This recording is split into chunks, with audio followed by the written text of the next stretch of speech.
Thank you to EA for being the sponsors of today's video.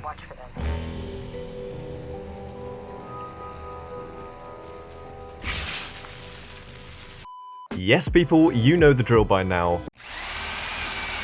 I'm Ashton, I'm an Apex Predator, and I work hard for the money. Here comes the money!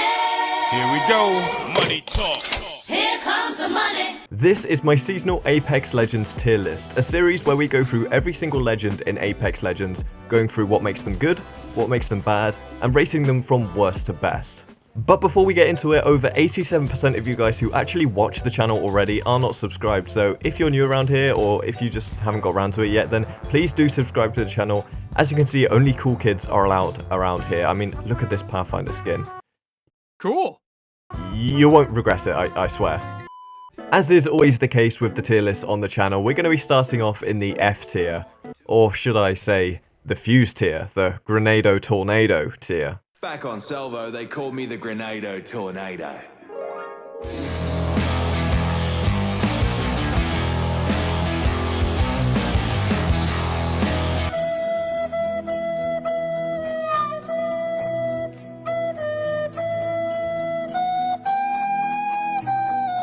Just as he was in Season 8, Fuse comes in at the bottom of our tier list for legend strengths and abilities this season round. I want to make it clear, I like Fuse as a character, not as a legend. Now Respawn didn't quite hang Fuse out to dry. I mean, they did up his power to an extent. They gave him an extra knuckle cluster. I mean, hallelujah, good lord, we are saved. Fuse mains rejoice. No, but in all seriousness, Fuse is still really weak in the game compared to other legends. I mean, his knuckle cluster, again, kind of a gimmick in my opinion. All it's really strong for is blowing off doors, and we have other characters now that can do that way better, so not even really the best legend to choose if you're just a hater of doors. His ultimate ability is still really pretty weak. It ticks for about 10 to 25, 30 damage if you're lucky. I mean, people kind of have to be a bit dumb to run through the ring of fire, or if you're lucky enough to catch them in it, then 9 out of 10 legends will probably just hop over it or phase through it or just get out of the way of it, really. His passive ability is probably my favourite ability of his, but even then, I personally won't use it because I like to throw my grenades up in the sky and have them land on the heads of my enemies, so running Fuse really isn't an option for me. I'm low-key scared for the future of Fuse because I feel like if they buff him enough, he could be really obnoxious and people will hate him very quickly, so hopefully they find a workaround and a way in which they can make Fuse strong, but not dumb. Moving on from Fuse though, and we move up into the D tier. Anyone new to the channel might be wondering why we're skipping out on the E tier. Well,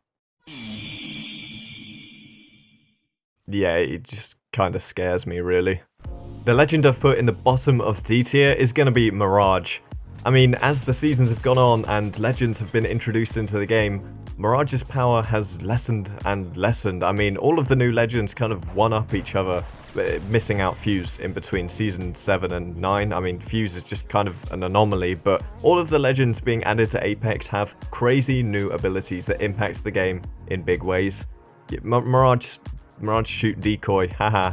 Mirage hasn't seen any real updates to his character or his kit in the past sort of 4 seasons now, and I do think he's falling out of favour really fast. I definitely do think he has one of the weakest kits in the game in comparison to other legends, and his character as a whole is a saving grace to him, because if he was unlikable, then I don't think anyone would be playing him. Sure, it's fun to hit a few bamboozles here or there, but it's not exactly practical for many situations. I just think he's pretty low in terms of power level. I don't want to forget his passive invisible revives, but even then, I don't think he's the best reviver. I think there are characters that are better suited to that and do a better job of it, so as a whole, unfortunately I have to put him at the bottom of D tier. At the top of D tier, however, I'm extremely pleased to be announcing that Caustic is going to be the legend at the top of D tier. I mean, what a shift in power we've seen for this legend ever since they nerfed him with the Caustic Town takeover that came in. Regardless if you're a Caustic main or not, I think it's fair to say that everyone was getting a little bit tired of the Caustic meta we were seeing in pubs, but especially in Ranked as well. Ever since the power levels of his gas have been toned down drastically, Caustic has been more of a monkey than a man. Thank you, Doctor. I hope you are feeling more grounded these days.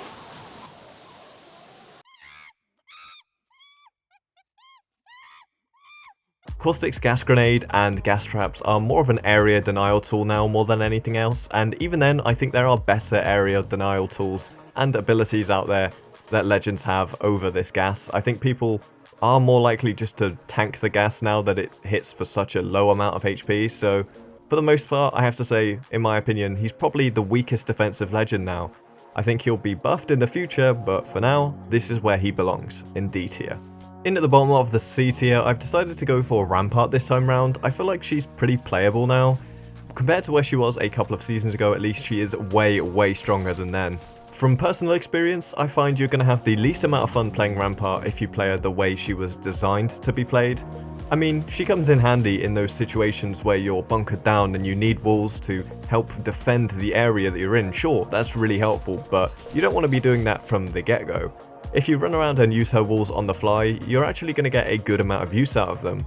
I think the problem with her is that in her ultimate, it takes quite a while to get it down and get on it, and unless you're putting down her ultimate prematurely, the chances are that the opportunity that you saw to use it has probably gone, because things in Apex move pretty fast.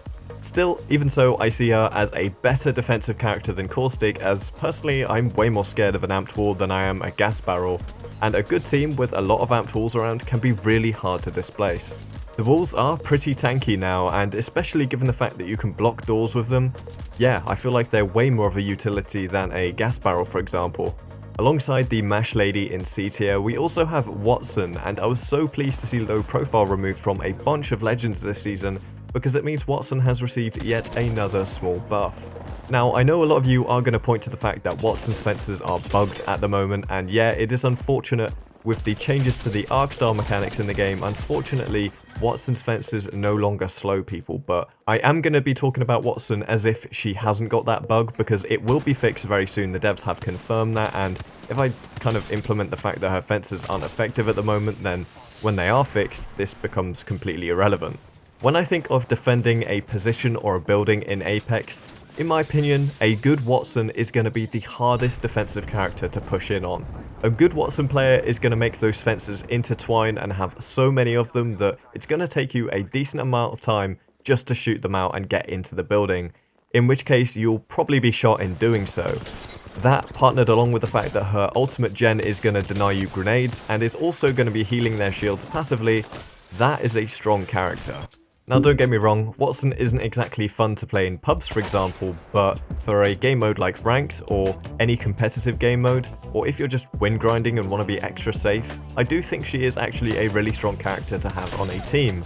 If you're soloing though, I wouldn't recommend Wattson at all. I also love Wattson's new passive shield regen as well, because when it's partnered up with her ultimate, she gets really quick passive shield regen. It's actually really good. And last but not least, at the top of the C tier, we actually have Horizon. I mean, what a fall from grace this character has had. She was certainly hit by the nerf train. Oh no, that hurt, darling. Horizon's strengths pretty much all came from the fact that her tactical ability was insanely strong. It would allow you to get onto heights super fast, allow you to stay on top of the lift for a long amount of time. You could use it to hop on and pop some heals whilst moving, which is also a strong ability, and you could also use it to shoot down on enemies with 100% accuracy whilst strafing incredibly fast. A lot of those problems though have been ironed out in Season 9. Her lift took a massive hit from this nerf. In fact, a lot of people have dropped Horizon completely.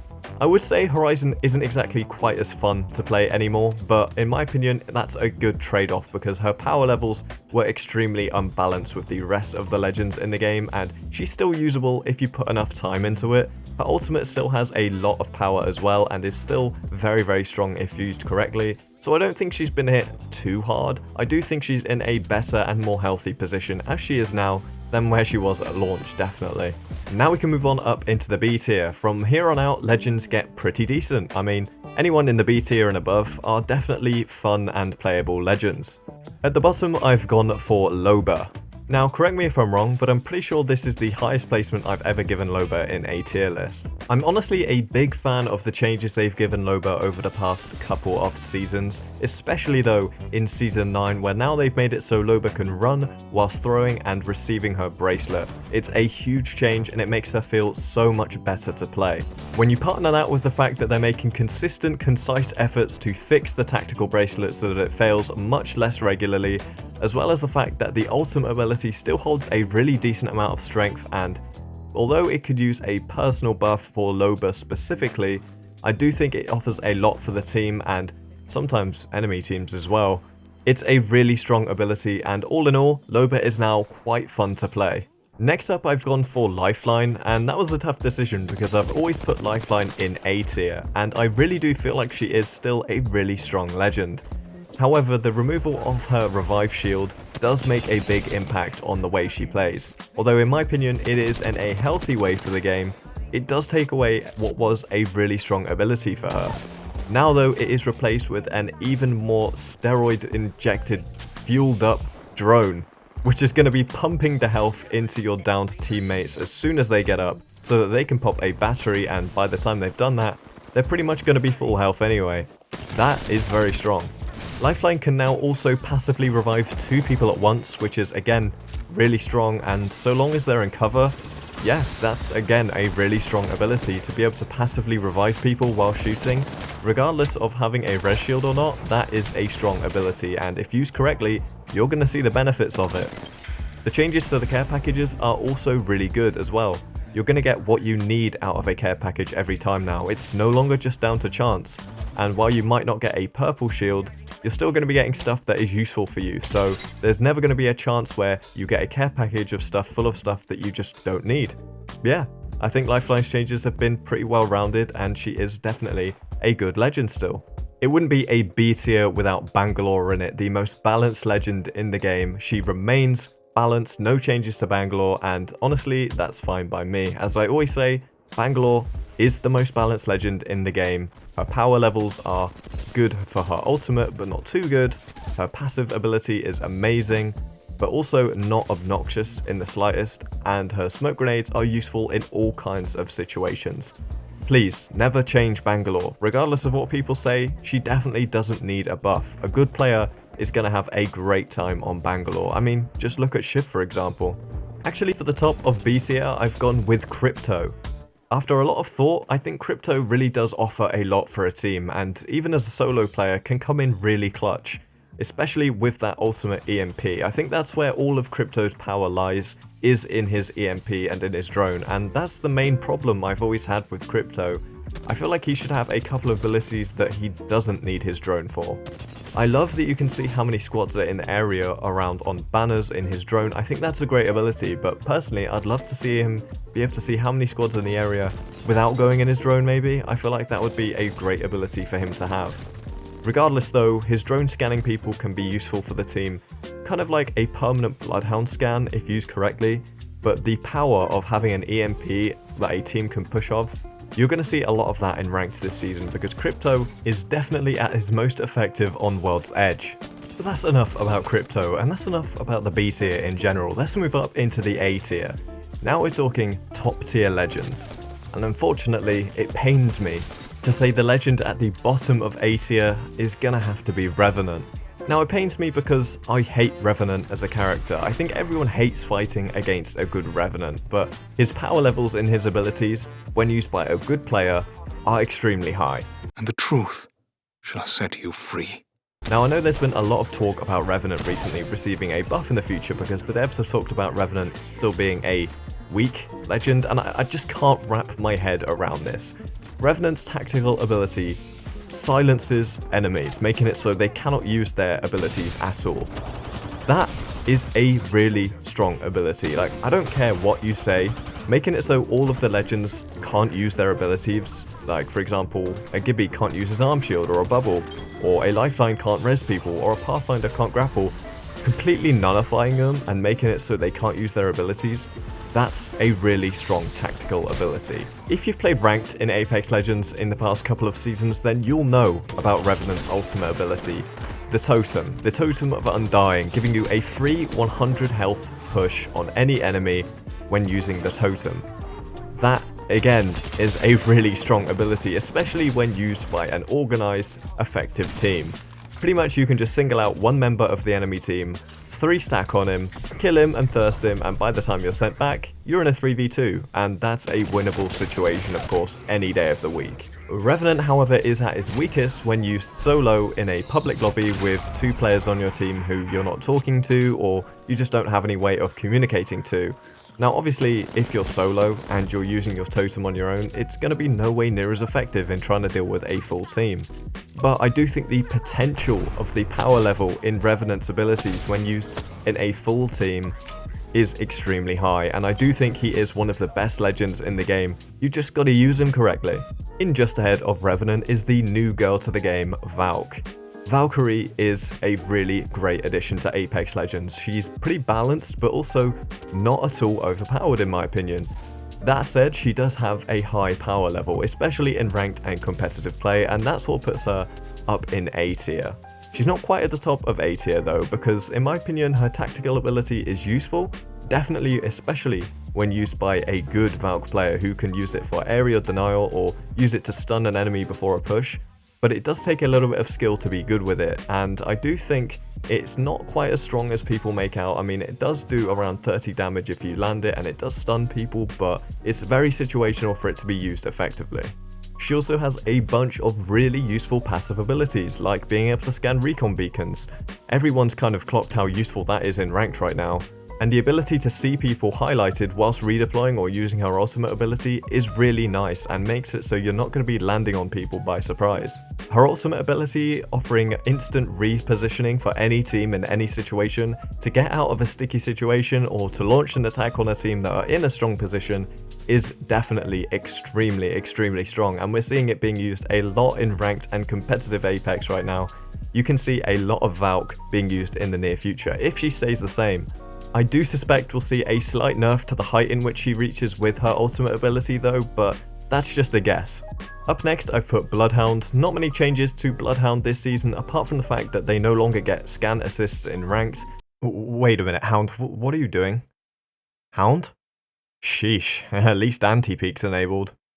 Other than that, they maintain a really great scan ability which we've talked about so many times in the past season. I'm not going to be boring you with that anymore, but Bloodhound maintains a really strong level of power, but also not being obnoxious and not dumb overpowered, just really useful for a team. The ultimate ability is also really useful for launching an attack and having an increased strafe speed as well, just really powerful in general, and Bloodhound is still a great legend. Up next I put Wraith, and I do think Wraith is probably at the healthiest level she's ever been. She's not quite S tier anymore as she was a few seasons ago back in the day, but she's also not quite as weak as she was last season, for example, now that low profile has been removed. Respawn have hinted that Wraith might even receive small buffs in the near future, with a few additional features returning to her kit, but that's yet to be seen. Currently, in her current state, she's definitely very usable and very versatile, especially for those seasoned Wraith players who know exactly how to play her. You're going to have a tough time fighting a Wraith. She does, after all, still have one of the smallest hitboxes in the game. And last but not least, at the top of A tier, I've actually put Pathfinder this time round. Again, he's another one who's really benefited from low profile having been removed, and he definitely needed it the most in my opinion. The man has a dump truck. He is huge. He definitely didn't need low profile in the first place, but it was put on there as a makeshift way of fixing some hitbox issues that he did have, but he's still very strong now. The changes to his grapple have settled in and are definitely probably the most healthy changes to his grapple we could have seen. He definitely gets a lot more grapple time than he had previously, and that's good for him. I think I put him at the top of A tier because in my opinion, having the opportunity to have distance and height in one tactical ability is really great. His zipline is great for the whole team, and scanning recon beacons, as we've already talked about, is one of the best passive abilities. He can also get a full ultimate charge from doing so, so that's an extra benefit from him. Last but not least, we have the S tier. In my opinion, the best legends in the game this season. Those of you who are keen-eyed will know who's in this tier already, and we're going to start off with Octane. What a comeback Octane has had over the seasons. In my first tier list, I remember putting Octane at rock bottom in F tier, but since then, there have been many changes that have come to Octane, making him more viable for himself, but also for the team as a whole. I think people have really learnt how to play Octane over the past couple of seasons, and people now know how to use him effectively as a team. But also, Octane's strength is that he's not only useful for the team, he is just as useful for himself playing as a solo in pubs as he is for a full 3-man in Ranked. His pad offers you such great distance and height whenever you need it because, let's be honest, his ultimate charge is pretty much too fast in my opinion. For the amount of power that the jump pad has, it charges really, really fast, and you pretty much have them on demand to get into fights, out of fights, on top of people, away from people, whenever you want. While there was a slight damage increase per stim to Octane, making it so he can't stim quite as freely, I don't think it's really as much of a problem as some people make out. You just have to stim a little bit more safely this time, and for me, that isn't a problem, especially when you consider that he has passive healing that heals pretty damn fast. But as always, at the top of the tier list, we have to say Gibby is the strongest legend in Apex. Now, I know when you're solo queuing, you might struggle a little bit with Gibraltar in pubs. I don't think he suits pubs playstyle quite as much, but he is definitely usable in pubs and still holds the same strengths that he does in Ranked as a 3-man. That said, Gibby has so many different abilities in his bag. As we always say, he has so many strong abilities. He has the bubble, the airstrike, the fast res, the arm shield, and the fortified perk as well. The man is a powerhouse of tricks. Gibby is definitely one of the hardest legends to play in the game just because of his size alone, but when you play against a good Gibby, you're going to have a really, really tough time taking them out, especially if they have 1 or 2 teammates who are playing alongside them to help them get even stronger. In my opinion, he is the strongest legend in the game, and he has been for quite a while now. But what do you think, guys? Let me know in the comment section down below. Do make sure to like this video and subscribe to the channel for more regular Apex Legends content in the near future. But until then, guys, it's been your boy Ashton, and I will see you in the next one. Take it easy, and goodbye.